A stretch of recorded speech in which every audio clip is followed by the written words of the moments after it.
Welcome back. Well, last time I was filming, I was in a big heavy sweater. Today I'm in a tank top. That's Pennsylvania weather for you. Who can figure it out? I can't even tell one day to the next. Um, and let me just quickly share this with you. This is a bad cat sleeping on top of a recycle bin.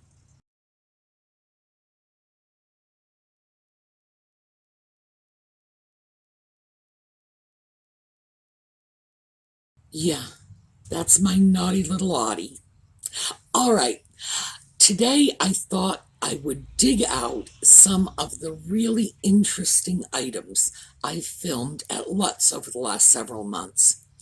Um, it's the beginning of October. We're moving into Halloween season, so we're just going to do the strange, bizarre, and actually kind of creepy today. So, when we come back.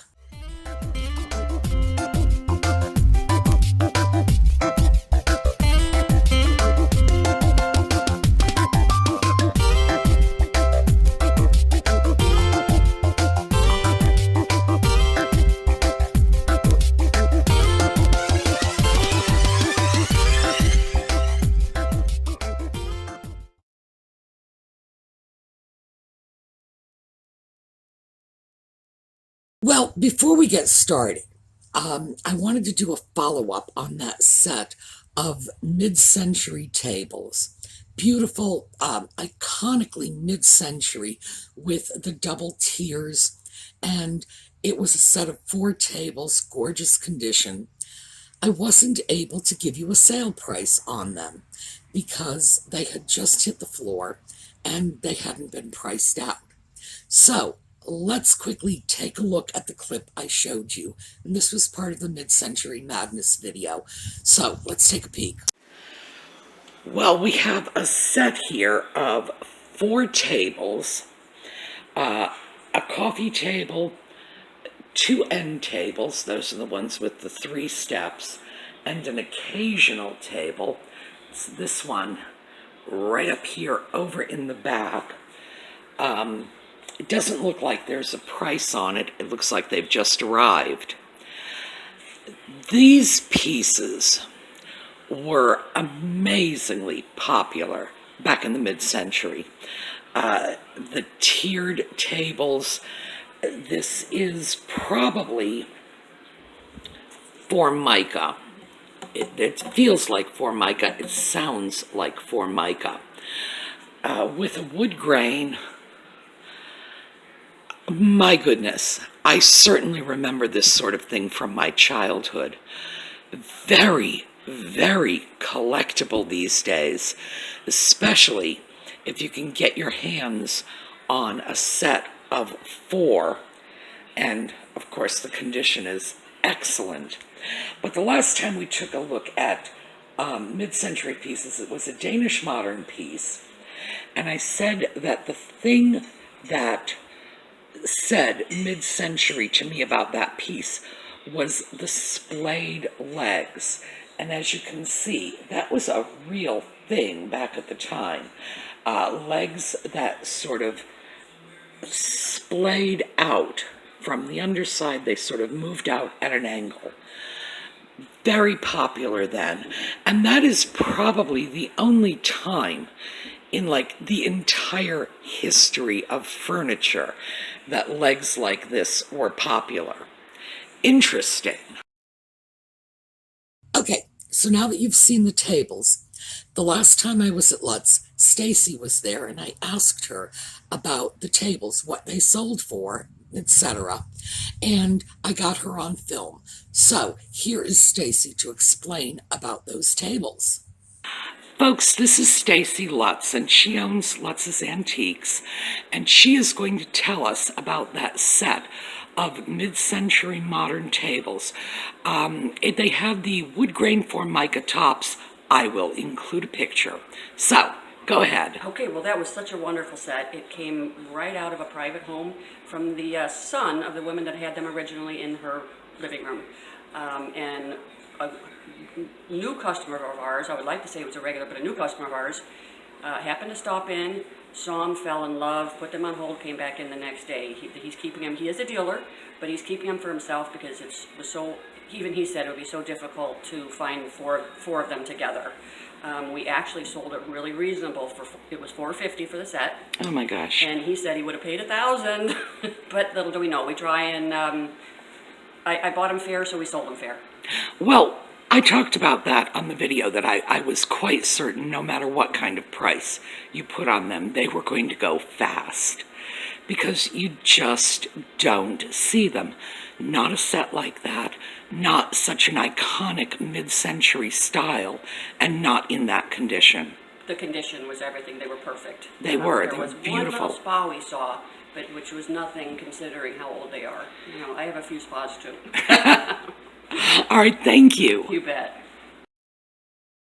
Now, frankly, at $450, I think that was an absolute steal because, as I had mentioned when I was talking about these before, those are the kind of pieces that if you want to create a mid-century living room, all you need to do is throw in a set of tables like that, and you can mix it with almost any kind of reasonably nondescript furniture and call your room mid-century, and everybody's just going to buy into the concept because the tables will make the room. But most importantly, because of what we're doing on these videos, if you see them and you can get them for good prices, grab them. If they're in your attic, in your grandma's garage, whatever, grab them. Because there is a huge, huge market for this. And Stacy carries items like this all the time.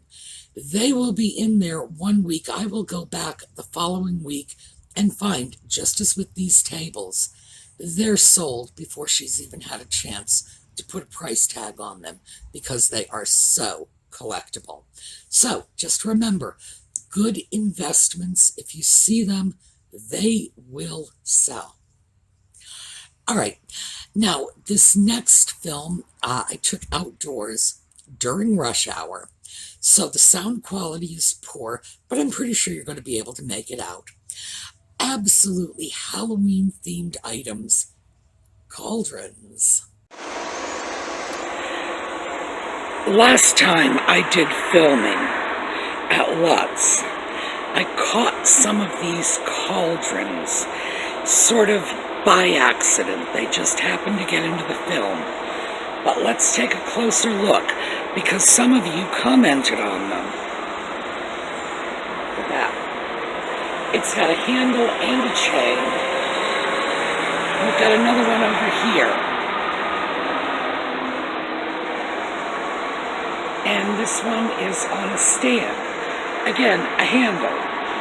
Genuine cauldron here. No two ways around it.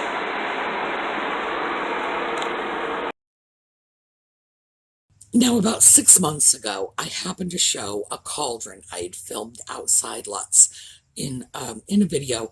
There were a half a dozen other items, but boy, it was the cauldron that got the comments. Now, these are actual, working, used cauldrons. You can see somebody cooked something in it.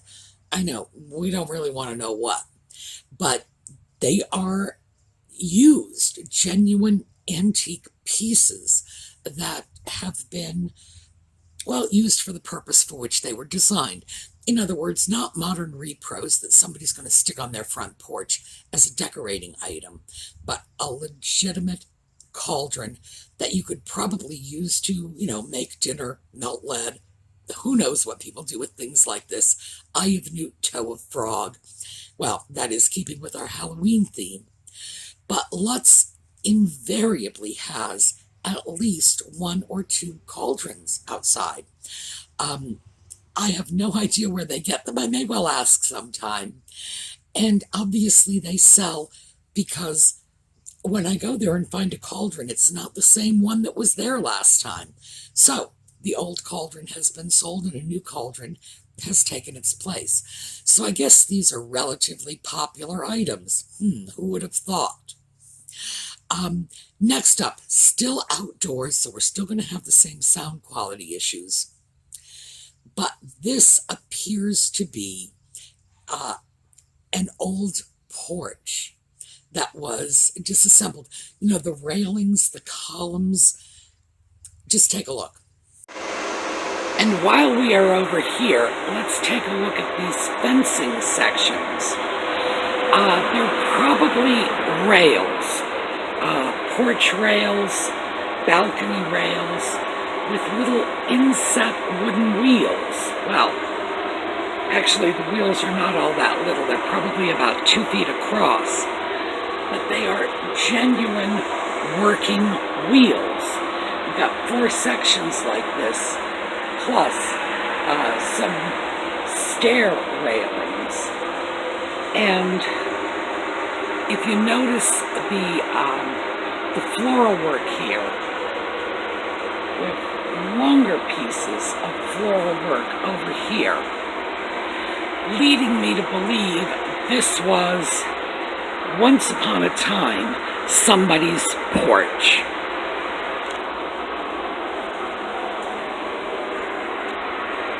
And we've got shutters and blinds.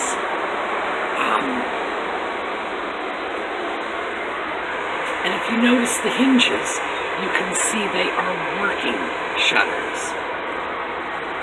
They've got all of the hardware on them still. Very nice. Now, you see this old ironwork often in rural areas post-Civil War. In the Civil War, the old iron porches were basically torn down and melted, especially in the southern United States, in order to access the iron for war production. We do see them from time to time. That particular set of porch railings is unusual because it was built around 2 wheels. Carriage wheels, wagon wheels, something like that. But the railings were painted metal and the wheels are wood. I thought that was an exceptionally unusual piece. And of course you had the straight railings that would have enclosed the porch, the tall railings that would have acted as porch columns, and then the stair rail pieces. So it looks like an entire porch ended up over at Lutz's. Just weird and unusual, and I thought you might like to see that. The shutters / blinds. If you go onto the internet and try to determine the difference between shutters and blinds today, they are going to give you all kinds of sort of modern distinctions. Traditionally, a shutter was a piece of wood. Usually it was made with several pieces of wood. It looked like a paneled door, which of course is made with several pieces of wood. But it's not permeable. Blinds were usually louvered, either fixed or moving louvers that would allow air and light to pass through. And that was the traditional difference between shutters and blinds. In most cities, and not necessarily in rural areas, although often in rural areas, in the city it's almost universal, the first floor would have shutters. They would close the shutters you could not see through. On the upper levels, they would have the blinds, louvered, either fixed or moving louvers, to allow light to pass through. That was strictly security. You know, you don't want someone peeking in your windows. And of course, that solid wood shutter would prevent break-ins. In the Northeast, you see shutters on all of the older buildings. And if they're not there, you know, they were there at one point because they were in use. They were used as storm shutters. They were used at night to keep out drafts, especially in the winter.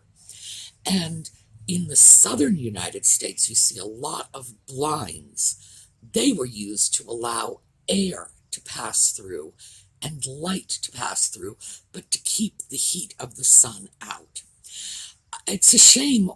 Nowadays you look at buildings and you see the shutters, but they're just like pieces of preformed vinyl screwed into the building. They don't work, and it's too bad, because shutters and blinds both had real purposes, and these were used to heat and cool your home, or to keep the heat and cool in or out. It was energy efficiency in the Victorian era, in the colonial period. And it's a shame that we don't use that. I had thought back in the 70s, when fuel prices were going up, that we would get back to using blinds and shutters more, because everybody was talking about saving energy and saving money on their utility bills. For some reason, we just never went back to the old ways, and it's kind of a shame. But anyway, I thought you might like to take a look at those as well. Next up, this is just an interesting piece, so take a look. I wonder if you remember pieces like this. These were really big in the 30s and 40s, typical porch furniture. This is a chair that you would rock on it by virtue of the flexibility of the metal. Some of them, instead of having a bar going straight across the bottom, had a little curved bar, and they were rockers in the more traditional sense. But you can actually sit in a piece like this and rock yourself back and forth a little, just by virtue of the flexibility that is in the metal itself. You know, there was a time when a chair like that was on virtually every porch in the country. And the great thing about them, you know, just reminding me of our great-grandparents' ingenuity, those chairs were sort of rockers slash bouncers. You sat in the chair and you could sort of bounce or rock. You did it just by virtue of the flexibility of the metal. You could bounce yourself up and down, and the metal would bounce with you. And those chairs were just so wildly popular. They were a very big deal in the 30s and 40s. And then by the 50s and 60s, they were on grandma's porch, or they were on the back porch, or, you know, getting relegated to the non-public spaces because they were considered passé. I was really glad to see one of those because they were great. Just wonderful ingenuity. Just take a chair, if you build it out of the right kind of metal, voila, rocker. All right, next up, this is a 1930s Coke dispenser. Well, this piece is new since I was last here. This is a 1930s Coke and root beer dispenser. $5.75. Beautiful piece. It's got some really nice graphics on the side. Let's see if we've got root beer over here. No, Coke as well. And next to it is a vintage phone. It's got push buttons, so it's not that old. Nevertheless, don't often see pieces like this. And this one is $1.95. I thought that was terrific. That probably came out of a bar or a soda shop. You don't see very many pieces like that. And then, of course, the graphics were just lovely. And next to that, an old telephone. I remember payphones like that. In fact, I remember payphones, you know, with the dial, the rotary dial. I know. Gosh, am I old? I actually remember telephone numbers that began with words. or letters, not numbers. Stuart 1, instead of like 7781. That was a Warwick, Rhode Island exchange. My first phone number was National 44503. I was 5 years old when that was my phone number. NA 44503. They made me memorize it. I can still spit that back at you because phone numbers started with a named exchange. I think it's too bad we don't have that anymore.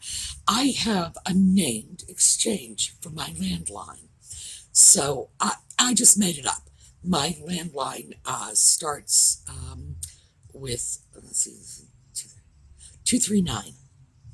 So my named exchange is Ceylon, CEY, and then the number. There you go. Just a weird little eccentricity, but I don't know. Somewhere along the line, we lost our sense of style, and so I find little ways to bring it back. What can I say? Yes, I know they're going to use that against me in my senility hearing, I'm sure of it.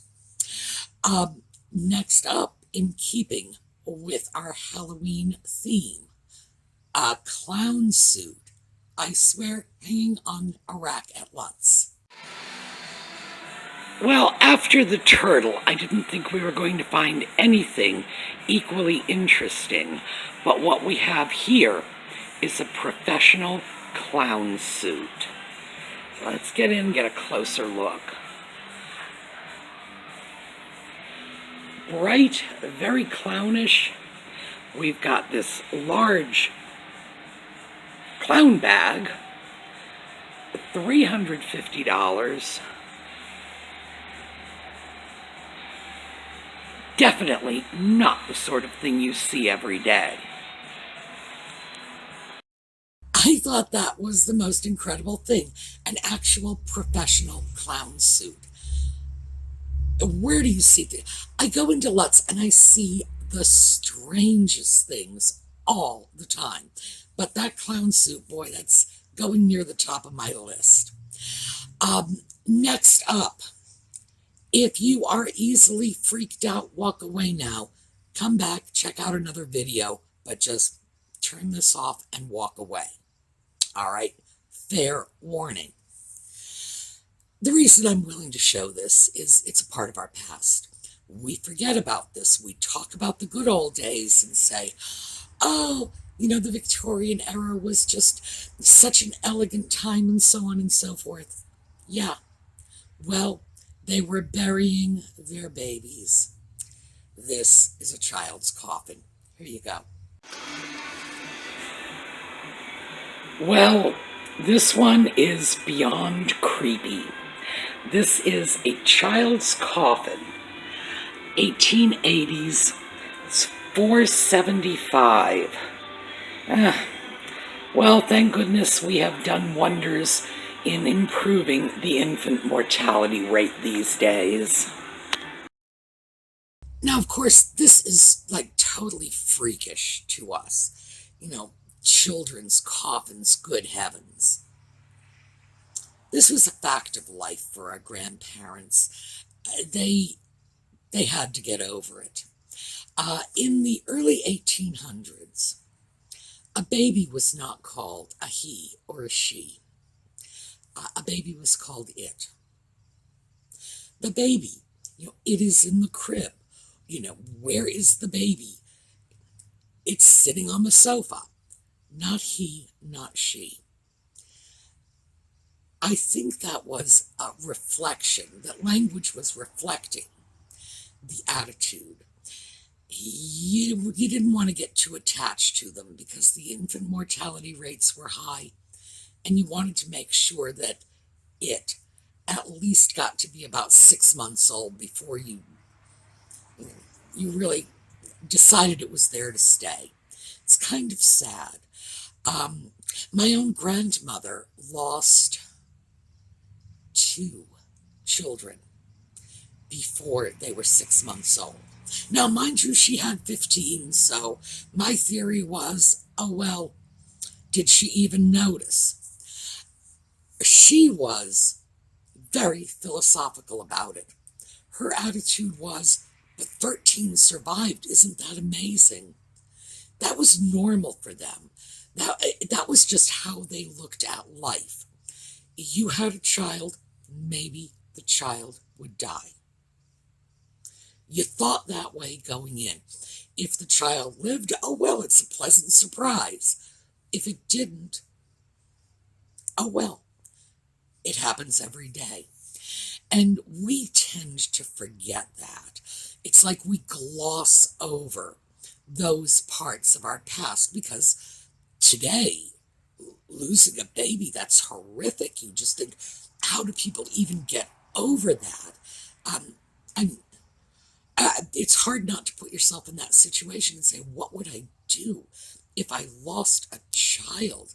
Like, I don't know. I mean, it's hard to imagine that kind of grief and horror. My grandmother just went over to the kitchen sink and went back to washing the dishes. They had to. That was their reality. As she said, 13 survived, and that was remarkable. She beat the odds significantly. She was incredibly lucky, and she knew it. She never considered it a misfortune that she lost two. She just considered it a blessing that she lost only two. So it's a part of our past, and every once in a while, it's like it doesn't hurt to remind ourselves of the fact that we shouldn't over-glamorize those periods. Yes, they had tea parties and things were elegant and la la la, but they had a lot of misfortune, a lot of tragedy too. They were not the same as we are. Their lives were different from ours, and I wouldn't trade with them. So, anyway, that was an interesting piece of furniture, but I think more importantly, it was a reminder of just how fortunate we are today. Okay, let's move away from baby coffins onto something more pleasant. And because of that, I think we're going to do one of our really happy little critter videos so that we can sort of get ourselves back into a good place before we leave for the day. I will see you all tomorrow. Have a terrific day.